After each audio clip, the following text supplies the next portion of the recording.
नमस्कार दोस्तों, आपका अपना चैनल भीष्म अकादमी में स्वागत है। गाइज, आज हम यूथ कंपटीशन बुक में संकलित भारतीय एवं पाश्चात्य सिद्धांत भाग 3 लेकर आए हैं, जो कि ये सभी प्रश्न प्रीवियस ईयर प्रश्नों की श्रृंखला है। और ये सभी प्रश्न हिंदी साहित्य, UGC NET, JRF, UP, TGT, PGT, EMRS, KVS, NVS, DSSB आदि सभी परीक्षाओं में पूछे गए हैं। यदि आप हिंदी शिक्षक या हिंदी से संबंधित कोई भी तैयारी कर रहे हैं या करना चाहते हैं तो आज ही हमसे जुड़कर तैयारी शुरू कर सकते हैं। चलिए देर न करते हुए शुरू करते हैं। इससे पहले दोस्तों, यदि वीडियो अच्छा लगे तो लाइक और शेयर करें, और चैनल पर नए हैं तो सब्सक्राइब कर लें, जिससे सबसे पहले आपको नोटिफिकेशन मिल सके। चलिए देर न करते हुए शुरू करते हैं। पाठ व आलोचनात्मक पाठ में कोई भेद नहीं होता। ये विचार निम्नलिखित में से किस चिंतन दृष्टि के निकट है? ये विचार विखंडनवाद के निकट है, और विखंडनवाद के प्रवर्तक हैं जाक देरिदा। चलिए इसकी व्याख्या देखते हैं। साहित्यिक पाठ व आलोचनात्मक पाठ में कोई भेद नहीं होता। ये विचार विखंडनवाद चिंतन दृष्टि के निकट है। विखंडनवाद के प्रवर्तक हैं जाक देरिदा माने जाते हैं, और विखंडनवाद को समझने के लिए पाठ को समझना अनिवार्य है। पाठ से तात्पर्य वो संरचना है जो चिन्हों की अर्थगर्भित व्यवस्था से निर्मित होती है। पाठ संरचना मोटे तौर पर दो प्रकार की होती है: साहित्येतर और साहित्यिक पाठ। दोनों प्रकार अपने अपने पाठ के रूप में अलग और विशिष्ट होते हैं। विखंडन वैचारिक रूप से मानता है कि आलोचना लेखन का एक तरीका है जिससे चीज की तलाश नहीं की जाती, बल्कि आलोचना किसी पाठ में अर्थ का निर्माण ही करती है जिससे वह जुड़ा हुआ है। यही कारण है कि आलोचना रचना की तरह रचनात्मक भी होती है, क्योंकि जिस तरह रचना पाठ में अर्थ निर्माण करती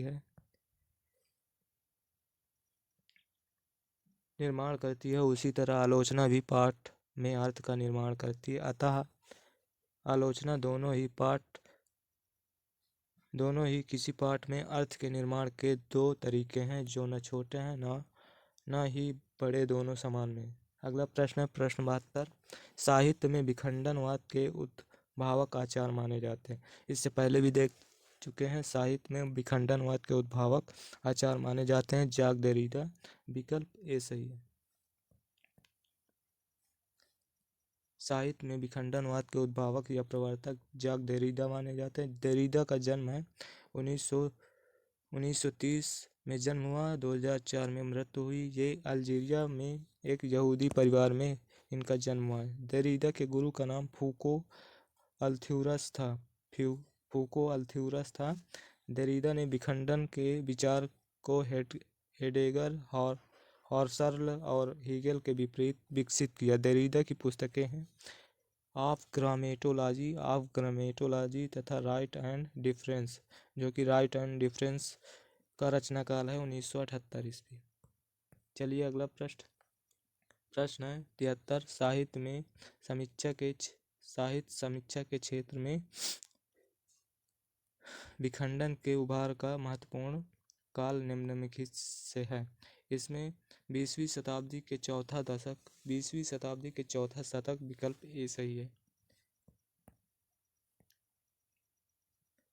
विखंडनवाद के उभार का महत्वपूर्ण काल 20वीं शताब्दी के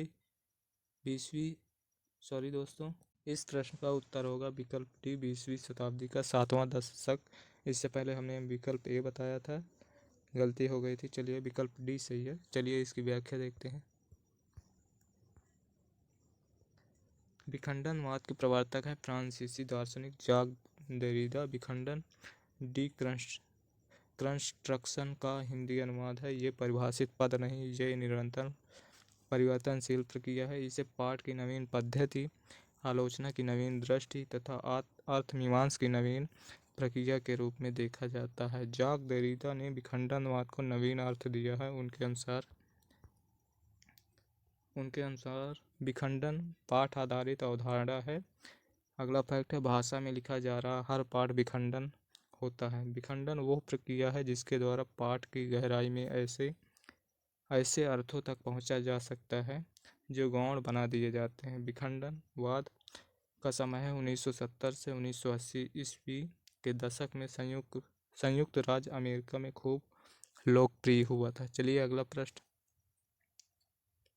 है, प्लेटो के संबंध में असत्य है। प्लेटो के संबंध में कविता ज्ञान से उत्पन्न होती है। विकल्प ए असत्य है। विकल्प ए सही होगा इसका। प्लेटो के संबंध में असत्य है, कविता ज्ञान से उत्पन्न होता है।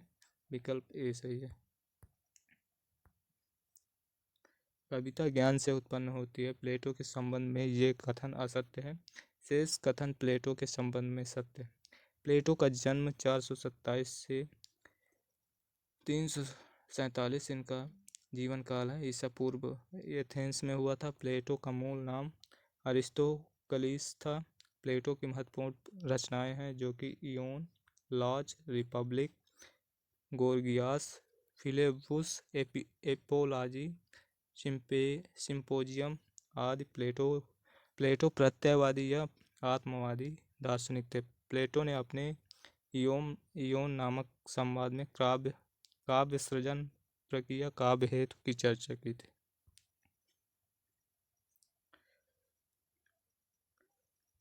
इसने ईश्वरीय उन्माद को काव्य का हेतु स्वीकार किया। प्लेटो के अनुसार काव्य सृजन दैवी शक्तियों से प्रेरित होकर करता है। काव्य का सृजन दैवी शक्तियों से प्रेरित होकर करता है। काव्य देवी को प्लेटो ने म्यूजेज संज्ञा से अभिहित किया। प्लेटो का कहना है कि सभी प्रकार के समर्थ कवि अपनी काव्य रचना किसी सचेष्ट कलात्मक प्रेरणा द्वारा नहीं बल्कि दैवी शक्तियों से प्रेरित एवं अभिभूत होकर करते हैं। यानी कवि कर्म किसी वैज्ञानिक पद्धति पर अवलंबित नहीं रहता है। प्लेटो के अनुसार कवि में सृजन की क्षमता का प्रादुर्भाव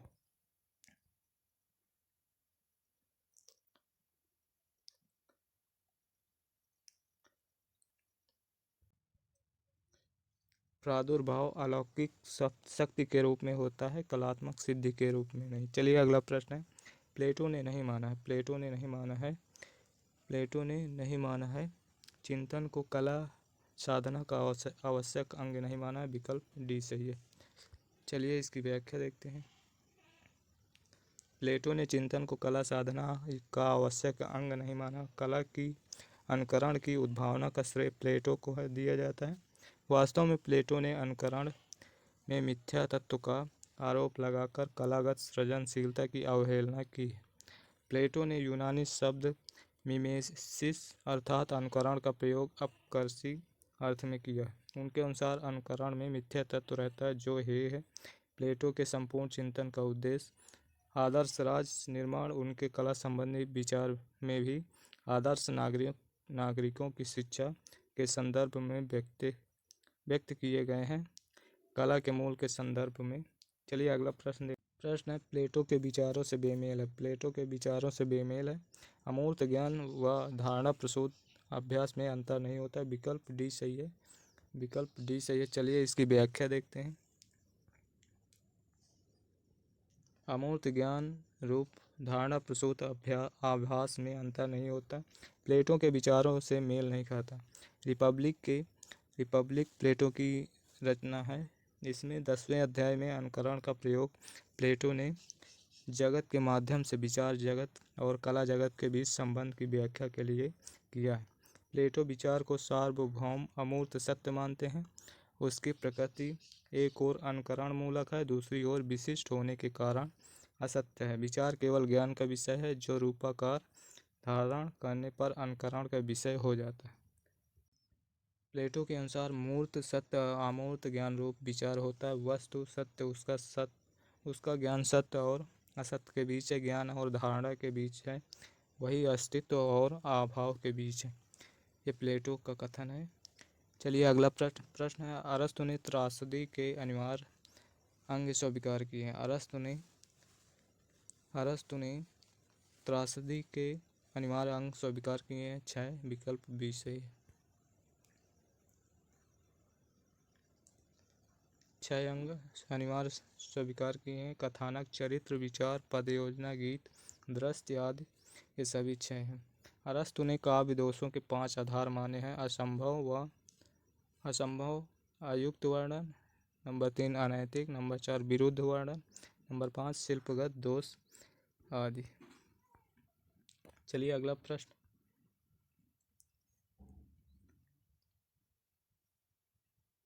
प्रश्न है, अरस्तु के अनुकरण सिद्धांत के संबंध में असंगत कथन है।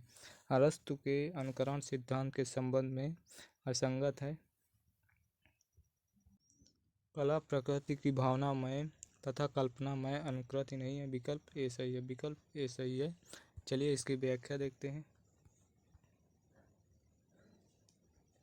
कला प्रकृति की भावनामय तथा कल्पनामय अनुकृत है नहीं है। अरस्तु के अनुकरण सिद्धांत के संबंध में असंगत है। अरस्तु भावनामय तथा कल्पनामय अनुकरण को स्वीकार करते हैं। भावना और कल्पना का निश्चय ही योगदान होगा, वो नकल समान नहीं है। अरस्तु अनुकरण को सृजनात्मक क्रिया मानते हैं। उनके अनुसार अनुकरण की प्रक्रिया में कला द्वारा प्रकृति के अनेक दोष अपूर्णताएं पूरी की जाती हैं। काव्य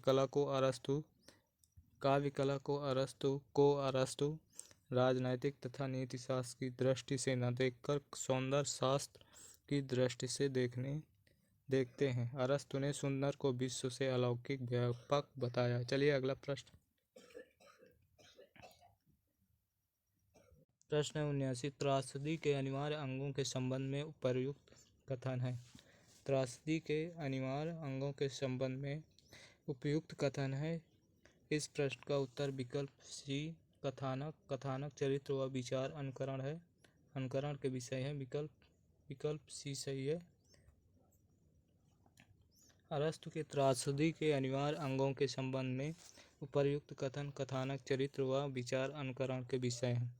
अरस्तु ने त्रासदी के 6 तत्व माने हैं। कथानक, चरित्र, विचार, पद विन्यास या भाषा, गीत, दृश्य आदि 6 हैं। सॉरी दोस्तों। कथानक के लिए अरस्तु ने संकलन त्रय का सिद्धांत किया। इसमें उन्होंने देश, काल और कार्य के लिए आनुपातिक संयोजन के माध्यम से कथानक निर्माण को सुनिश्चित किया। अगला फैक्ट है, कथानक का अर्थ है त्रासदी की विषय वस्तु का घटना विन्यास। अगला फैक्ट है, अरस्तु ने त्रासदी में सबसे अधिक महत्व इसी तत्व को दिया है। कथानक के लिए अरस्तु ने 3 विशेषण रखते हैं, गंभीर, पूर्ण, विस्तृत आदि। प्रश्न है, अरस्तु के विरेचन सिद्धांत के संबंध में असंगत है। अरस्तु के विरेचन सिद्धांत के संबंध में असंगत है। इस प्रश्न का उत्तर प्लेटो द्वारा प्रतिपादित सिद्धांतों का समर्थन करने हेतु विरेचन की अवधारणा प्रस्तुत की गई, विकल्प सी सही है। प्लेटो द्वारा प्रतिपादित सिद्धांतों का समर्थन करने हेतु विरेचन की अवधारणा प्रस्तुत की गई। ये अरस्तु के विरेचन सिद्धांत के संबंध में असंगत कथन है। विरेचन के संदर्भ में अन्य कथन सत्य है। अगला प्रश्न है, पेरी इप्सुप ग्रंथ के रचयिता हैं। पेरी इप्सुप ग्रंथ के रचयिता लोनजाइनस, विकल्प बी सही है। लोनजाइनस की रचना पेरी इप्सुप है। चलिए इसकी व्याख्या। पेरी इप्सुप ग्रंथ के रचयिता उदात्त सिद्धांत के प्रवर्तक लोनजाइनस है। उदात्त सिद्धांत के प्रवर्तक लोनजाइनस मूल यूनानी नाम लोंगिनुस का। इसी समय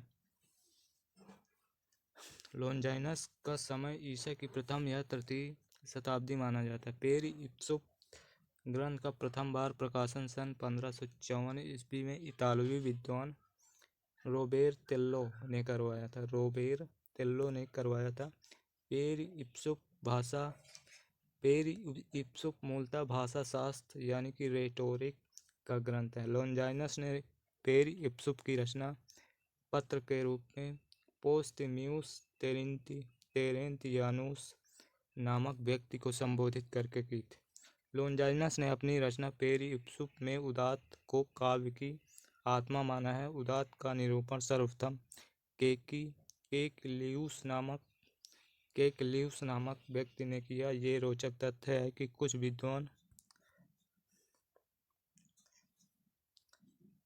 कुछ विद्वान जहाँ लोनजाइनस को प्रथम रोमांटिक समीक्षक मानते हैं, तो कई विद्वान सर्वोत्तम क्लासिकल समीक्षक भी मानते हैं। लोनजाइनस ने कहा है, उदात्त आत्मा की प्रतिध्वनि है। लोनजाइनस का कथन है, उदात्त महान आत्मा की प्रतिध्वनि है। प्रश्न है, लोनजाइनस के उदात्त के स्रोत निम्न सम्मिलित नहीं है। लोनजाइनस के उदात्त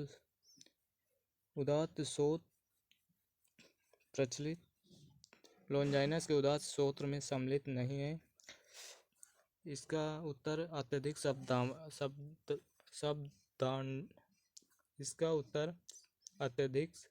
शब्दाडंबर विकल्प सी सही है। लोनजाइनस के उदात्त के स्रोत में अत्यधिक शब्द आडंबर सम्मिलित नहीं है, बल्कि शब्द आडंबर, बालिशता, भाव आडंबर उदात्त के 3 अवरोधक तत्व। लोनजाइनस उदात्त के 5 स्रोत मानते हैं। महान विचारों की उद्भावना की क्षमता, भावों की प्रबलता। नंबर 3, अलंकारों में विचार अलंकार व शब्दालंकार का समुचित प्रयोग। नंबर 5, भव्य पद योजना। इसमें शब्द चयन, बिंब विधान और शैलीगत परिष्कार अब अंतर्भूत है। रचना की गरिमा और उत्कर्ष का समुचित प्रभाव। चलिए अगला प्रश्न है, लोनजाइनस की उदात्त संबंधी मान्यता अनुसार असंगत कथन है। असंगत कथन है, विषय साधन नहीं साध्य है। विकल्प ए सही है। विषय साधन नहीं साध्य है लोनजाइनस की उदात्त संबंधी मान्यता अनुसार असंगत कथन है। लोनजाइनस ने उदात्त को परिभाषित करते हुए लिखा है, उदात्त अभिव्यंजना का अनिवार्य प्रकर्ष और वैशिष्ट है। लोनजाइनस ने उदात्त की उत्पत्ति के लिए प्रतिभा को सर्वाधिक महत्व दिया है। लोनजाइनस के अनुसार उदात्त का कार्य अनुनयन नहीं, बल्कि सम्मोहन या लोकोत्तर आह्लाद है। यहाँ प्लेटो और अरस्तु ने उपदेशात्मक और आनंद को काव्य तथा कला का मूल माना है, वहीं लोनजाइनस ने आनंदानुभूति को काव्य और कला का मूल उद्देश्य माना है। क्रोचे की मान्यता नहीं है। क्रोचे की मान्यता सहज ज्ञान और प्रत्यक्ष ज्ञान में अभेद। विकल्प ए सही है। ये मान्यता नहीं है क्रोचे की। विकल्प ए सही।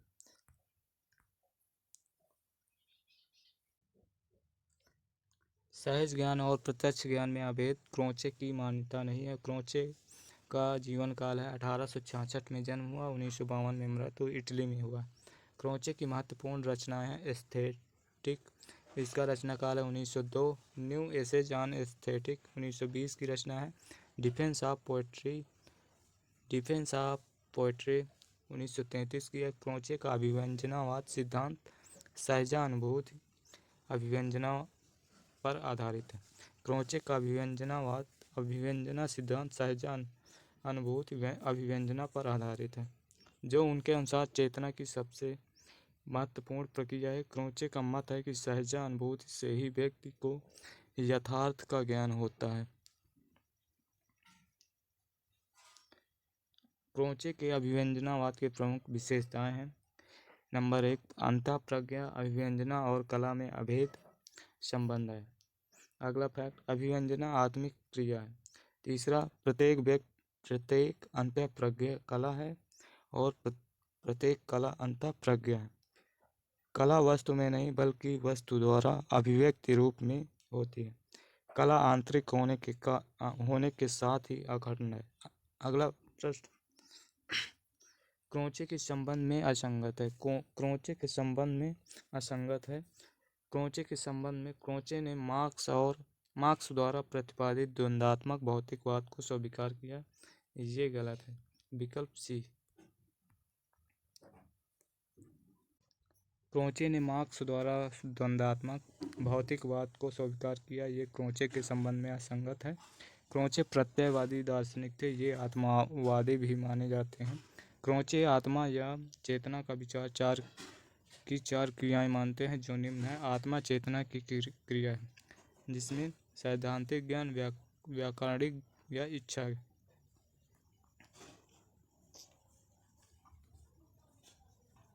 सैद्धांतिक ज्ञान को भी दो भागों में बांटा, अंतःप्रज्ञा तर्कात्मक और व्यावहारिक को आर्थिक और नैतिक दो भागों में। चलिए, अभिव्यंजना के संदर्भ में क्रोचे अंतःप्रज्ञा को महत्वपूर्ण मानते हैं। कला को वो अंतःप्रज्ञा की अभिव्यक्ति मानते हैं। क्रोचे एस्थेटिक के दो भाग हैं। क्रोचे के एस्थेटिक जो कि इनकी रचना है। प्रथम भाग में इसमें सौंदर्य शास्त्र का सैद्धांतिक विवेचन है। दूसरे भाग में इसमें सौंदर्य शास्त्र का इतिहास है। चलिए अगला प्रश्न है, क्रोचे के अनुसार कला की सृजन प्रक्रिया से जुड़ा अनिवार्य चरण नहीं है। मानस में अभिव्यंजना का भौतिक स्तर पर कला आदि के रूप में अवतरण ये अनिवार्य चरण नहीं है। क्रोचे के अनुसार मानस अभिव्यंजना का भौतिक स्तर पर कला आदि के अवतरण में क्रोचे के अनुसार कला सृजन प्रक्रिया से जुड़ा अनिवार्य नहीं है। क्रोचे कला का कोई भी प्रयोजन स्वीकार नहीं करते कि कला के लिए होती है। क्रोचे कला निर्माण के निम्न चरण माने हैं। नंबर 1 संस्कार, नंबर 2 अभिव्यंजना, नंबर 3 सौंदर्य मूलक आनंद, सौंदर्य का ध्वनि, गति, रेखा, रंग आदि रूपांतरण है। क्रोचे ने कला निर्माण में प्रतिभा को मूल कारण माना है। क्रोचे का कहना है कि कलाकार में सौंदर्य की उत्पत्ति होती है और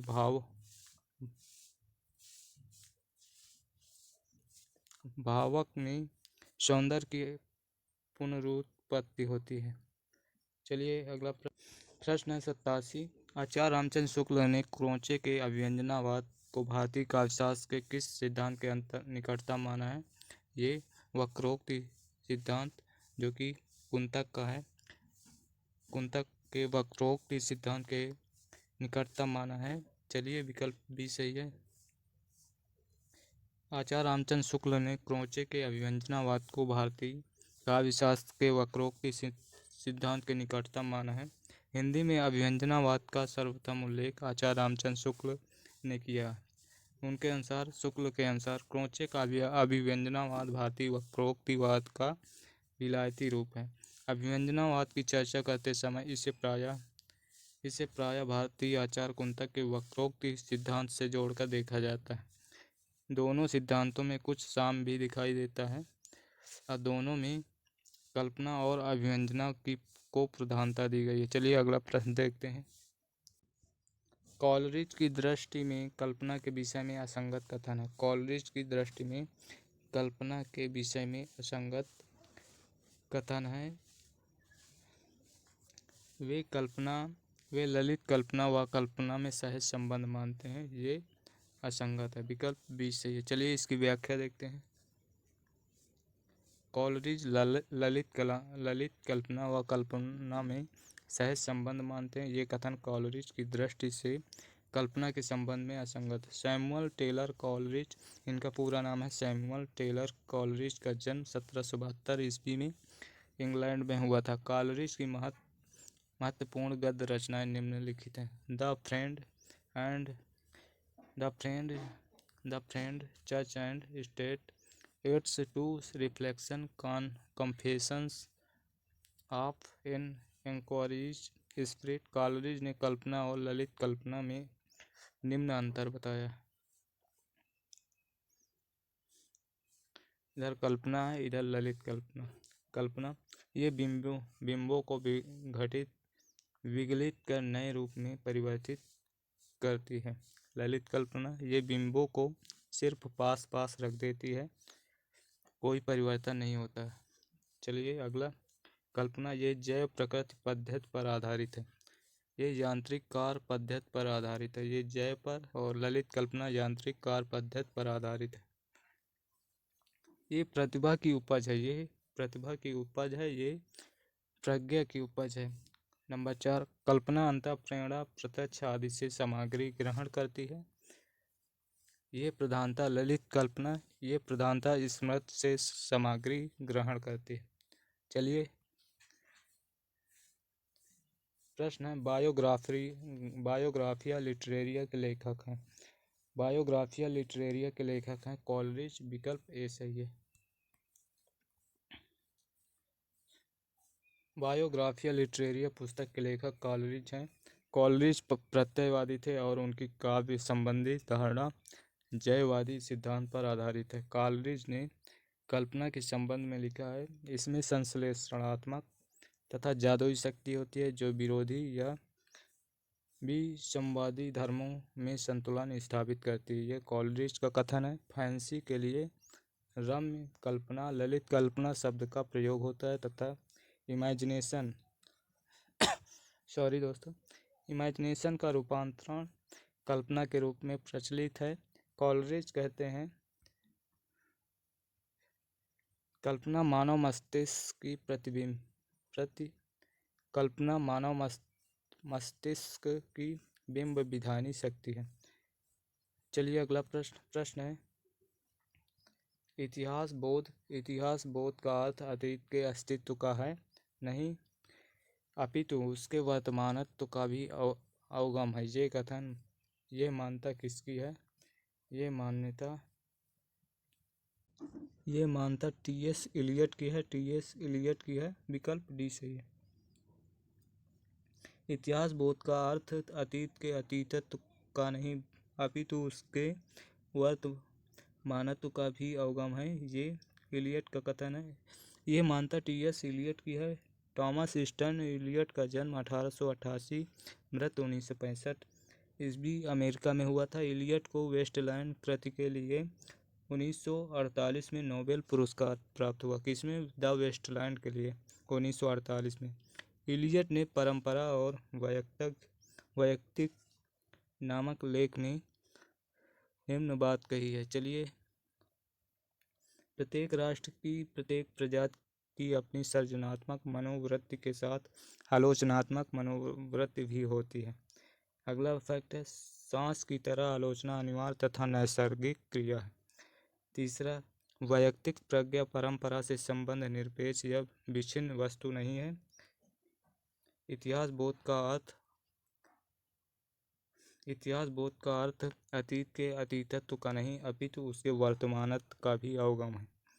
अगला है, कवि को अतीत का अर्थात परंपरा का ज्ञान तो होना चाहिए, परंतु ज्ञान भार से आक्रांत नहीं होना चाहिए। चलिए अगला प्रश्न, टी.एस. इलियट का मत नहीं है। टी.एस. इलियट का मत नहीं है। टी.एस. इलियट का मत कला का सम्यक व्यक्तित्व होता है। विकल्प डी सही है। ये इलियट का मत नहीं है। कला का सम्यक व्यक्तित्व होता है, ये इलियट का मत नहीं है। कला का सम्यक व्यक्तित्व होता है, ये टी.एस. इलियट का मत नहीं। इलियट की आलोचना का मूलाधार लेख tradition and the individual talent, परंपरा और व्यक्तिगत प्रज्ञा की रचना है द सेक्रेड वुड में संकलित है। इलियट के अनुसार कला व्यक्तित्व की अभ्यंजना नहीं बल्कि उससे पलायन है। उन्होंने स्पष्ट किया है कि लेखक कवि का व्यक्तित्व एक उत्प्रेरक की तरह है,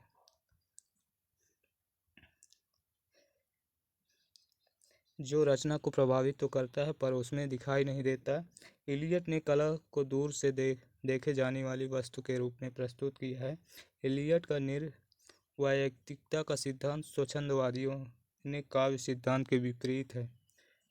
इलियट ने दावा किया है कि स्वच्छंदतावादियों की रचना प्रक्रिया भावों की अभिव्यक्ति नहीं बल्कि उनका दमन करती है। चलिए अगला प्रश्न है, किस कथन से इलियट सहमत नहीं है? किस कथन से इलियट सहमत नहीं है? परंपरा में अतीत के प्रति विद्रोह संभव नहीं है, इससे इलियट सहमत नहीं है। विकल्प ए सही है। चलिए इसकी व्याख्या देखते हैं। परंपरा में अतीत के प्रति विद्रोह संभव नहीं, इस कथन से इलियट सहमत नहीं। परंपरा सिद्धांत इलियट का महत्वपूर्ण सिद्धांत है। इसके अनुसार किसी भी रचना का मूल्यांकन रचनाशीलता की संपूर्ण परंपरा की सापेक्षता में नहीं होना चाहिए। इसका अर्थ है कि किसी रचना का महत्व उतना ही होता है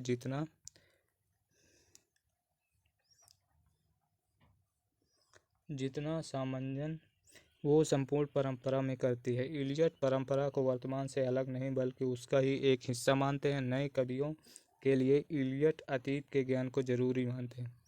Elliot tradition and the individual talent, परंपरा और व्यक्तित्व प्रज्ञा नामक लेख का उद्देश्य रोमांटिक संप्रदाय की व्यक्तिवादिता के बदले परंपरा का महत्व स्थापित करना और परंपरा के अंतर्गत ही व्यक्तित्व प्रज्ञा की सार्थकता प्रदर्शित करना। प्रश्न है, कविता भाव का स्वच्छंद प्रवाह नहीं, भाव से पलायन है।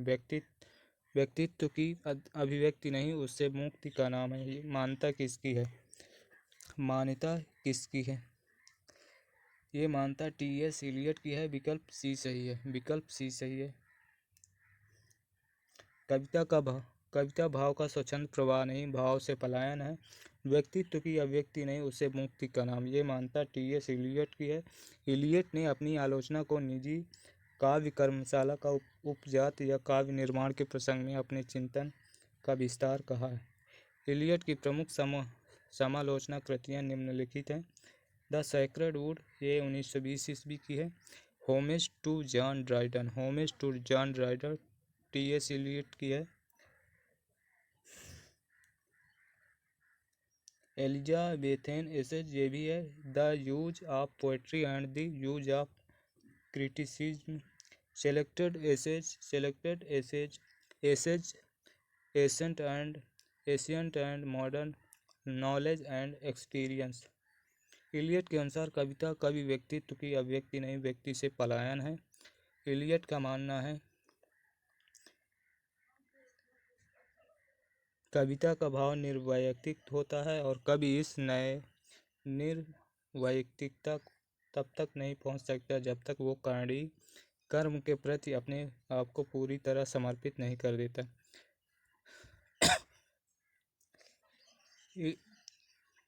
इलियट ने रुचि परिष्कार को आलोचना का अन्यतम प्रायोजन माना है। इलियट का मूर्त विधान भारतीय रस सिद्धांत का विभावन व्यापार है। अगला प्रश्न है, रस ध्वनि किसे कहा गया? रस ध्वनि असंलग्न क्रम व्यंग्य ध्वनि को कहा गया। रस ध्वनि असंलग्न क्रम व्यंग्य ध्वनि को कहा गया। विकल्प डी सही है।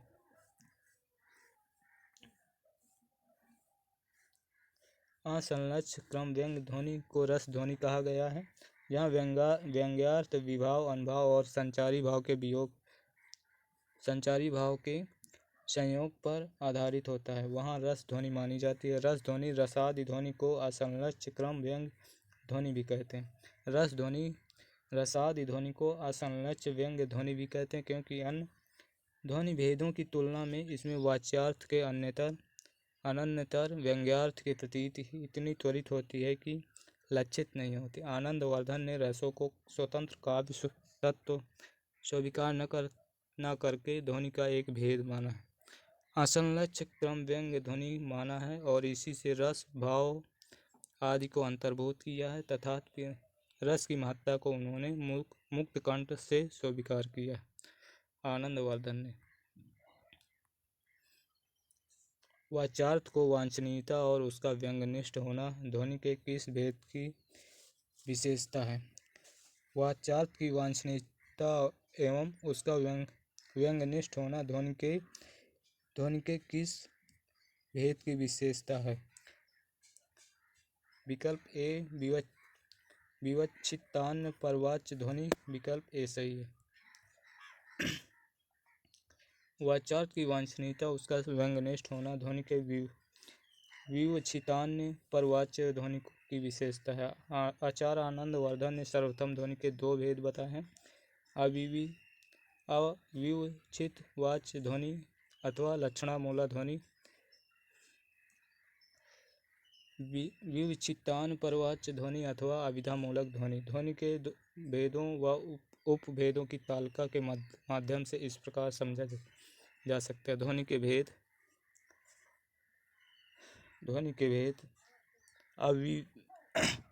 अविवक्षित वाच्य ध्वनि, जिसको लक्षणामूल भी कहते हैं, विवक्षिता अन्य परवाच्य ध्वनि, जिसको अभिधामूलक भी कहते हैं। नंबर 1, अर्थान्यता संक्रमित वाच्य ध्वनि, अत्यंत तिरस्कृत वाच्य ध्वनि। अभिधामूलक ध्वनि को असंलक्ष्य व्यंग्य ध्वनि और दूसरे को संलक्ष्य क्रम व्यंग्य ध्वनि में बांटा है। चलिए अगला फैक्ट, जहाँ व्यंग्यार्थ के पूर्व मुख्यार्थ विद्यमान रहता है, अर्थात मुख्यार्थ बोध नहीं रहता, तथा जिसमें लक्ष्यार्थ के लक्षण की आवश्यकता पड़े, वहाँ विवक्षितान्य परवाच्य अथवा अभिधामूलक ध्वनि कहते हैं। जहाँ लक्ष्यार्थ के ग्रहण की आवश्यकता पड़े, विवक्षितान्य परवाच्य ध्वनि अथवा अभिधामूलक ध्वनि होता है। अगला प्रश्न, कुंतक ने अलंकारों का विधान वक्रोक्ति के किस भेद के अंतर्गत किया है? इसमें वाक्य वक्रता विकल्प सी सही है। कुंतक ने अलंकारों का विधान वक्रोक्ति के वाक्य वक्रता भेद के अंतर्गत किया। आचार्य भामा ने वक्रोक्ति को एक अलंकार माना था, किंतु कुंतक ने वक्रोक्ति को एक संपूर्ण सिद्धांत के रूप में विकसित कर काव्य के समस्त अंगों को इसमें समाविष्ट कर लिया। इसलिए कुंतक को वक्रोक्ति संप्रदाय का प्रवर्तक माना जाता है। कुंतक ने अपने ग्रंथ वक्रोक्ति जीवितम में वक्रोक्ति को काव्य की आत्मा कहा। कुंतक के अनुसार वक्रोक्ति केवल वाक चातुर्य अथवा चमत्कार नहीं, वो कवि व्यापार अथवा कवि कौशल है। कुंतक ने वक्रोक्ति को 6 भेद वक्रोक्ति के 6 भेद किए हैं, जो निम्न: वर्ण विन्यास वक्रता, पद पूर्वाध वक्रता, पद पराध वक्रता, वाक्य वक्रता, प्रकरण वक्रता, प्रबंध वक्रता। कुंतक ने ये सभी 6 भेद किए। प्रश्न है, कौन से आचार्य वक्रोक्ति को अलंकार का मूल मानकर उनके अभाव में अलंकार की कल्पना नहीं करते और इसी कारण हेतु सूक्ष्म और लेश को अलंकार की श्रेणी में परिगणित नहीं करते? इस प्रश्न का उत्तर भामा ने विकल्प बी सही है। आचार्य भामा वक्रोक्ति को अलंकार का मूल मानकर उसके भाव में अलंकार की कल्पना नहीं करते, इसी कारण हेतु सूक्ष्म और लेश को अलंकार की श्रेणी में परिगणित नहीं करते। आचार्य भामा ने अलंकार को काव्य का अनिवार्य तत्व माना था और कहा कि जिस प्रकार स्त्री का सुंदर मुख भी आभूषणों के बिना शोभित नहीं होता, उसी प्रकार अलंकार के बिना कविता शोभित नहीं होती। भामा ने कहा है, न कांतामपि विभूषणम विभाति वनिता मुखम, न कांतामपि विभूषणम विभाति वनिता मुखम। ये भामा का कथन है। भामा ने वक्रोक्ति को संपूर्ण अलंकारों में व्याप्त बताते हुए उसे अलंकारों का एकमात्र आश्रय माना है। भामा की रचना है काव्य अलंकार नामक ग्रंथ की रचना। आचार्य दंड ने काव्य की शोभा में वृद्धि करने वाले सभी धर्मों को अलंकार माना है।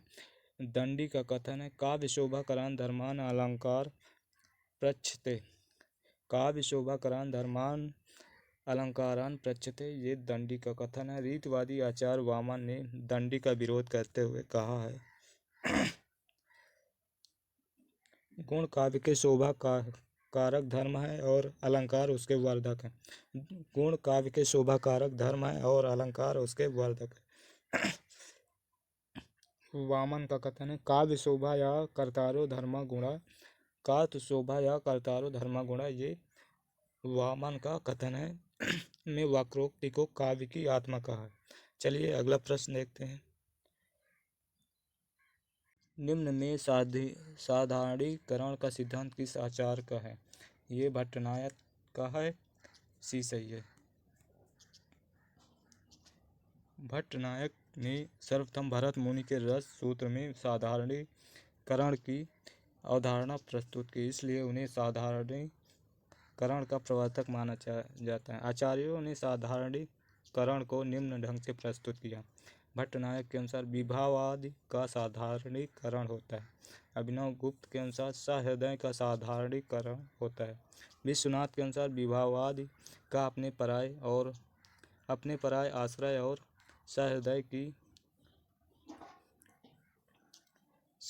की भावना से मुक्त होना साधारणीकरण है। रामचंद्र शुक्ल के अनुसार आलंबन धर्म का साधारणीकरण होता है। चलिए अगला प्रश्न। मुख्य अर्थ में भिन्न होते हुए भी उससे कुछ संबंध अर्थ प्रकट करने वाली शब्द शक्ति को क्या कहते हैं? मुख्य अर्थ में भिन्न होते हुए भी उससे कुछ संबंध अर्थ प्रकट करने वाली शब्द शक्ति को लक्षणा विकल्प ए सही है, विकल्प ए लक्षणा कहते हैं। चलिए इसकी व्याख्या। मुख्य अर्थ से भिन्न होते हुए भी उससे संबंध अर्थ प्रकट करने वाली शब्द शक्ति को लक्षणा शब्द शक्ति कहते हैं। शब्द या अर्थ समूह में जो अर्थ छिपा होता है उसे प्रकाशित करने वाली शक्ति का नाम शब्द शक्ति कहते हैं। शब्द शक्तियों के 3 भेद होते हैं। वाचार्थ पर आधारित शब्द शक्ति जिसको अभिधा कहते हैं, लक्ष्यार्थ पर आधारित लक्षणा, व्यंग्यार्थ पर आधारित व्यंजना। लक्षणा शब्द शक्ति शब्दों के मुख्य अर्थ को बाधित कर परंपरा या लक्षणों के आधार पर अन्य अर्थ को ग्रहण किया जाना लक्षणा कहलाता है। अगला प्रश्न पंक्तियां हैं। मैं सुकुमारी नाथ वन जोगू, तुम्हें उचित तप मोह कह भोगू में कौन सी शब्द शक्ति है? इसमें कौन सी शब्द शक्ति है? इसमें आर्थी व्यंजना शब्द शक्ति है। विकल्प बी सही है। पंक्ति में आर्थी व्यंजना शब्द शक्ति है। व्यंजना शब्द शक्ति के 2 भेद होते हैं। शाब्दी व्यंजना, जहाँ शब्द व्यंजना शब्द विशेष के कारण उत्पन्न होती है वहाँ शाब्दी व्यंजना होती है। आर्थी व्यंजना, जहाँ व्यंजना शब्द पर आधारित न होकर अर्थ पर आधारित होते उसे आर्थी व्यंजना कहते हैं।